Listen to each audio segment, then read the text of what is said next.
Hai Sobat Erlangga, ketemu lagi bersama Kak Nuri. Di video kali ini kakak akan menjelaskan materi kimia. Penasaran kan materinya apa?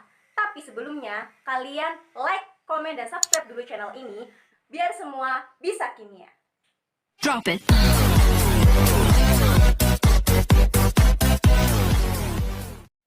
Di kesempatan kali ini kakak akan menjelaskan materi kesetimbangan. Submateri yang akan kita pelajari kali ini yaitu adalah meramalkan bagaimana pergeseran kesetimbangan. Sudah siapkan teman-teman semuanya? Yuk kita belajar. Teman-teman pasti tahu dong faktor-faktor yang mempengaruhi pergeseran kesetimbangan. Yap, faktor yang mempengaruhi pergeseran kesetimbangan itu ada 3 faktor. Faktor yang pertama adalah faktor konsentrasi, faktor yang kedua adalah tekanan dan volume, dan faktor yang ketiga adalah suhu. Yuk kita bahas satu persatu.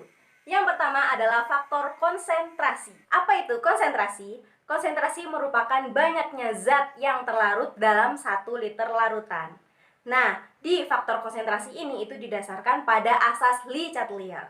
Maka untuk faktor konsentrasi, apabila salah satu zat itu ditambahkan, maka pergeseran kesetimbangan akan bergeser ke ruas lawannya.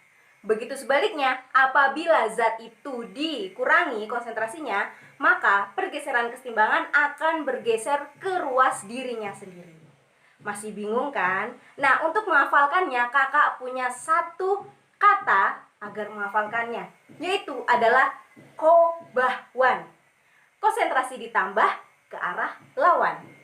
Teman-teman, untuk faktor konsentrasi ini hanya fase gas dan juga fase aqueous ataupun larutan yang bisa ikut dalam pergeseran kesetimbangan. Faktor yang kedua adalah faktor tekanan dan volume. Kita tahu bahwa tekanan dan volume itu saling berbanding terbalik. Untuk faktor tekanan dan volume ini itu dilibatkan dengan koefisien.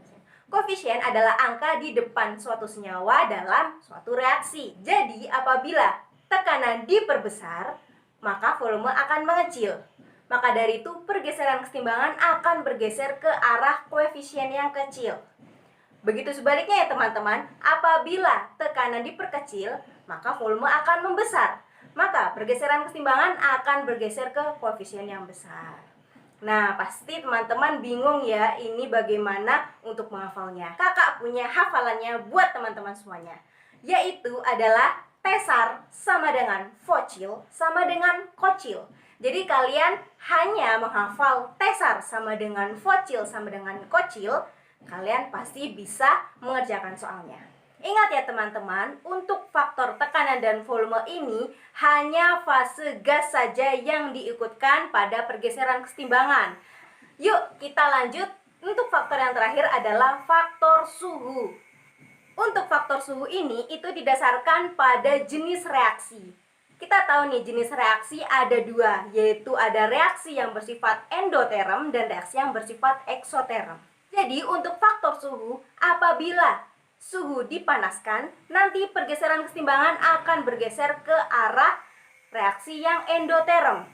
Begitu sebaliknya, apabila suhu diturunkan atau didinginkan, maka pergeseran kesetimbangan akan bergeser ke arah eksoterm. Kakak juga punya nih singkatannya. Singkatannya yaitu nasendo. Kalau panas ke arah endo.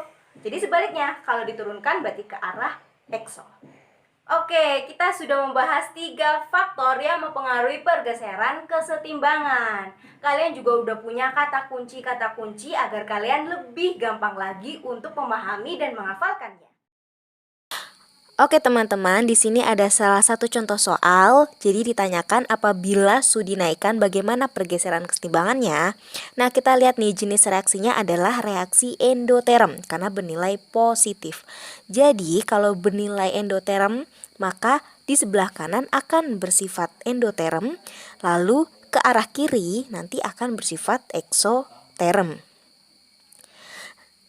Oke, nah jadi kita ingat bahwa nasendo singkatannya, kalau dipanaskan berarti ke arah endoterm. Jadi kalau ke arah endoterm berarti ke arah kanan. Jadi kita dapat simpulkan nih bahwa pergeseran kesetimbangan akan bergeser ke arah kanan sehingga konsentrasi C itu akan bertambah.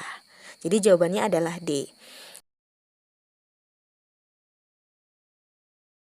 Oke Sobat Erlangga, biar kalian lebih paham lagi mengetahui bagaimana pergeseran kesetimbangan, kalian bisa baca buku Kimia kelas 11 penerbit dari Erlangga halaman 120 ya. Dan jangan lupa kalian kerjakan latihan soalnya. Oke Sobat Erlangga dan teman-teman semuanya, terima kasih telah menonton video ini. Jangan lupa dong like, komen, dan subscribe channel ini biar kalian lebih paham lagi dan semua bisa. Dadah!